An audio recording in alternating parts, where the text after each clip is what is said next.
If you'll recall, for a while now on this channel, I have been saying that this country is suffering from a severe mental health crisis, and that crisis is getting worse.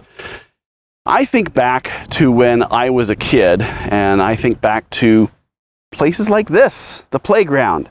And when I was a kid, there were bullies. And those bullies would pick on me by calling me names and also occasionally beating me up. Yeah, this is where I found my bullies, and you may have found a few there as well. But as time moved on, I figured bullies would move on too. Well, today, bullies are not just found here. We find bullies in many other aspects of our lives, and specifically as we've grown up, the bullies actually in some cases didn't grow up. In fact, some of us, as we grew up, turned into bullies. So curious, where are the bullies being found now if they're not here? They're found here, and they're called cyberbullies, and they'll use social media and texting to bully other people. Our teenagers experience this far too often.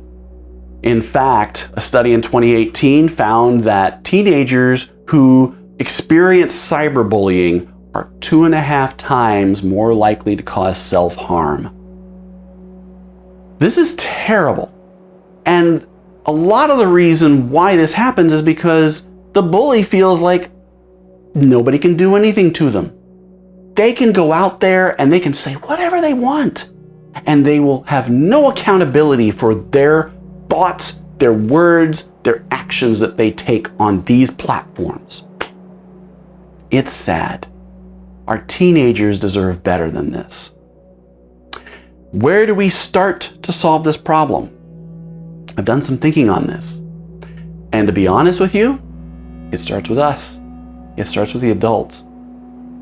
I've been paying pretty close attention to what's happening on social media recently, especially because it's political season. And it disturbs me. The cyberbully isn't just a teenager, folks. The cyberbully is adults. There are adults who will bully one another out on social media. They have nothing better to do sometimes than to go out there and attack people for their thoughts, their views, and what they post. They're easily offended, and they use that as a launching point to name call and to attack someone for what they believe. Recently, I took part in a Facebook conversation. I try to avoid politics now. I used to be very heavy into the political conversations on social media in 2012. In fact, I would troll and I would attack people for their views. I was bad about it. I'll admit it. I was also not in a very good mental place at the time. I look back now, 8 years later, looking back on 2012, and I wish I had never done it. And so now when I go out on social media, I see it happening. Yeah, it's tempting to want to take part in it, but I avoid it as much as possible. I did decide to take part in one conversation because I felt that I had something constructive to say, and I was very constructive in how I approached the topic. And I proposed questions and asked for responses back. And over time, those responses became attacks on me and name calling on me. And I laughed. That's all I can do now is laugh at it. And eventually, I had a very constructive response back to these individuals. And it got quiet. Maybe I made my point, I don't know. Or maybe they got tired and realized they couldn't convince me of their views. Name calling usually doesn't change my mind. But this is where things went off the rails. Somebody jumped in and it immediately became a name calling contest, and it just became a downhill trolling. And honestly, they were both cyberbullying each other. It became nasty. It was appalling. I couldn't even keep up with the posts they were hitting so fast. And it broke my heart. It absolutely broke my heart to see people stooping down to such a level to destroy one another because of what they believed. They felt that the other person was wrong, and therefore they treated them like garbage.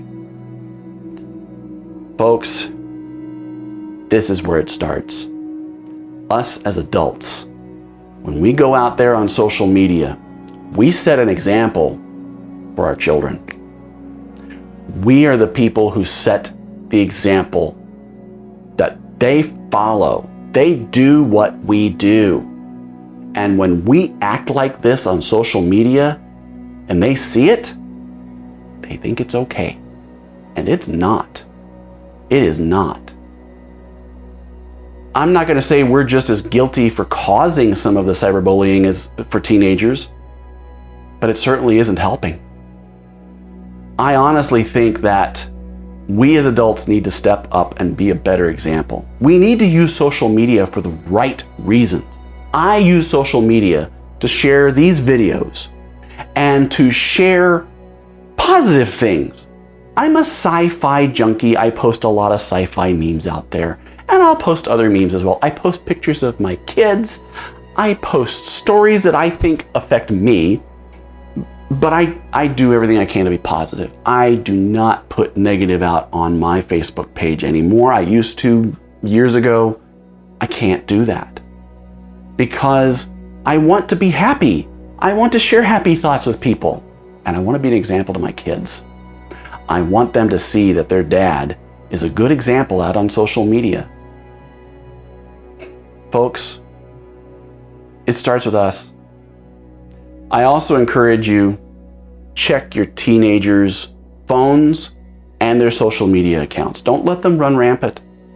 You are responsible for their actions as parents. You must watch what they're doing. You also must watch what they're receiving. If they're receiving attacks from a cyberbully, you have to take action. You can't just ignore it.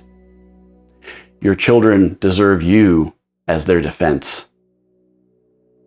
I don't allow my children to have social media for this reason, because I know cyberbullies are out there and I'm protecting them. Maybe that's not the right decision, but that's the decision that I make for my family. And I want my children to have happy experiences with their electronics. I don't want them to experience negative experiences, because I want them to have positive mental thoughts when they're interacting with people online. I don't ever want to see my children using electronics as a launching point to attack others. And I certainly don't want them to be on the receiving end of that as well. My friends, I love you guys.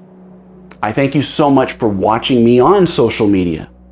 And I hope that you'll take a moment and you'll share your thoughts below with me and tell me what you think about my episode this week. And folks, I have last week's episode right here for you in case you missed it. And then I got another one right here. Make sure in case you missed it too, it's there for you to catch up on. Thank you so much. Remember to subscribe and to like. And I'll see you next week.